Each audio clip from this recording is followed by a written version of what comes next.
నేను అబ్రహాం దేవుడను, చెప్పండి, ఇస్సాకు దేవుడను, యాకోబు దేవుడిని. అదే ఇస్సాకు ఏమని చెప్తున్నాడు, నేను మీ తండ్రి అయిన దేవుణ్ణి. నువ్వు ఎట వెళ్ళిపోతున్నావు, ఎట పారిపోతున్నావు, బాధపడుతున్నావు, కంగారు పడుతున్నావు, వేదన పడుతున్నావు, భయపడుతున్నావు.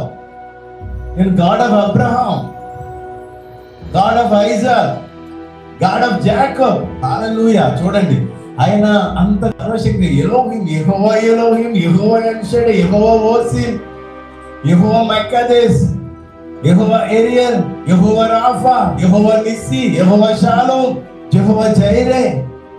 ఇన్ని గొప్ప పేర్లు కలిగిన వాడు ఆయన ఎలా చెప్పుకున్నాడు చూడండి, ఎంత తగ్గింపు. నేను అబ్రహాం దేవుడను, ఇస్సాకు దేవుడను, యాకోబు దేవుడు. ఇందులో మనం లవ్ కనిపెట్టాలి. దేవుడి యొక్క ప్రేమ ఎంత గొప్పది, ఆయన ఎంత తగ్గింపు. మనం చూడండి, మనము ఆయనకి అంటే ఆయన సర్నేమ్, ఆయన ఇంటి పేరు ఎవరంటే నువ్వే. ఆయన బైబిల్లో చాలా సార్ నా స్వకీయ సంతానం మీరు.